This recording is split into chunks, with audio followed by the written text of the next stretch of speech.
What's up, Model Geeks? Hey, it's Brian, and we are doing an update on our Wood Appreciation build, and we're working on the Matchbox version of the 356 Porsche Speedster, and we're just going to peek up here real quick at the box. This guy here. So, where are we at? We're about halfway done, I reckon. I was really trying to get this done by Wednesday, tomorrow, so I could take it to my club meeting, but I don't think we're going to make it because we still got one more coat of silver to put on the body, which is looking pretty good. We did a couple of different variants though.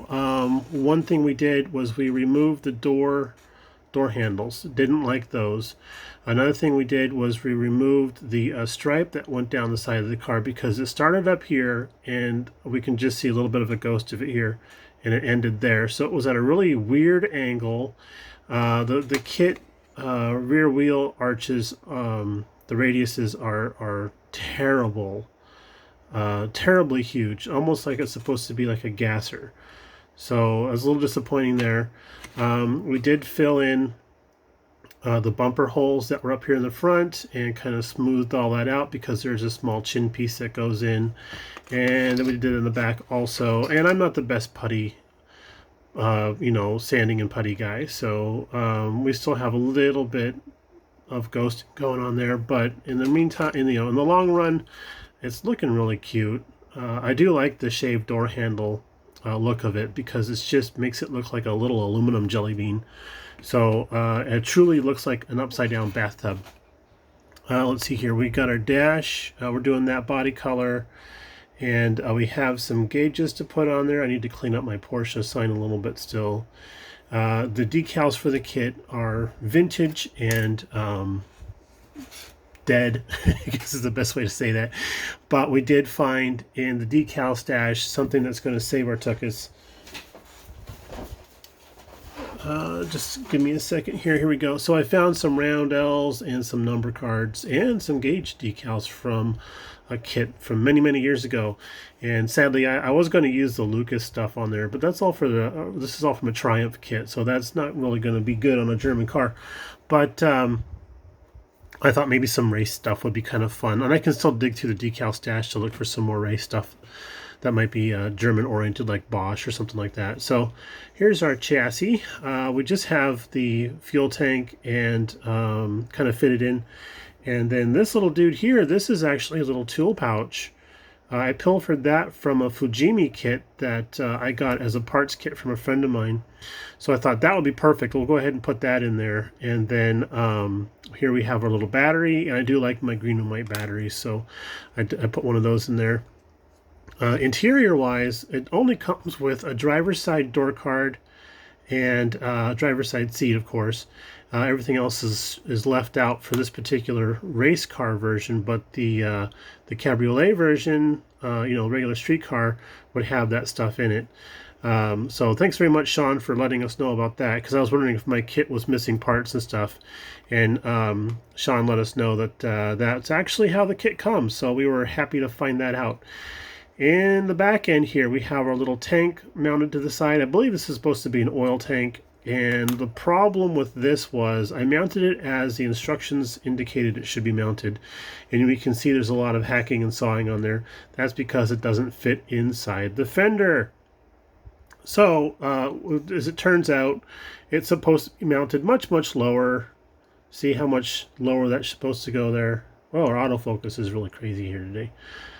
See how much lower that could have been mounted. Did not realize that. Did not know that the tank was supposed to hang down below the chassis, the chassis line here. But it is what it is. We put it on there with some of that with some of this new stuff we've been using, this quick set stuff. I tell you what, if you use this stuff, it melts plastic just fine, but you do need to have well-ventilated area with a fan going, because that stuff will make you go back in time, I swear. It's pretty heavy stuff. So it was bonded to that piece of plastic there. I could not shake it loose or crack it loose or anything, so I just went ahead and started carving on it and made it fit. We're not going to see that top bit while it's all put together, so we're just going to live with it. And the funny thing about how this engine compartment is designed is in order to put the engine in place, we actually have to build it in situ. So that's going to be, it's not actually too big of a deal, because our fan shroud, which I really think looks like some sort of mechanical nun, and I just have the carbs mocked up right now for spacing and all that stuff, but that's going to fit right on top of there, and it's going to sit right on top of these guys, and it's all going to look really awesome. So we're going to take out a couple of the loose pieces and then turn it over. So we've got most of our suspension handle. We got to put in our shocks, and I'm liking how it's turning out so far. And then we'll dirty up the bottom once we get the front suspension in, but I still got to paint that. It was in place when we painted the chassis, and I thought, you know what, I'll detail paint this and do it a gloss black like the rear end, so everybody matches up all nice and happy, and it'll be easier to get to it if I take it out. So we still got to rebuild the front suspension, and we're just trying to take our time and do a really good job on this. We did have an issue with the wheels and tires. They were just, I guess the best way to say it was they were ugly.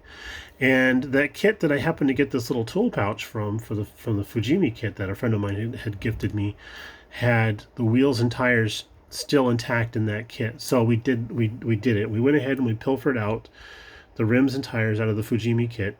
I still have to clean up the backs and everything, but we're going to use these guys, and in order to use those guys we have to use the hubs, and that kit had the hubs also. So these look really, really good. I have one already placed in for mock-up, and we'll just paint the dust caps, and I think this is going to give us such a better look than the original ones did, and I'm much happier with how that's going to look. And if I'm really lucky and everything sticks together like this guy is, I can actually have the wheels removable from the hubs, so we can have it up on jacks or whatever being worked on.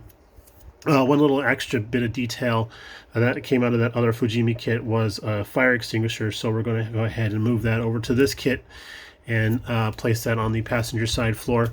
So that's basically where we're at right now. We're very, very close to being done. We're very, very close to, if we push really hard, we could mess it up really, really well. Oh, another little added detail was we did do some aluminum exhaust tips, because I thought those looked a little better than the pea shooters that were sticking out of the backside there. I mean, these things just sleeved right over the top of the plastic sprue that was sticking off there, so I'm happy with that.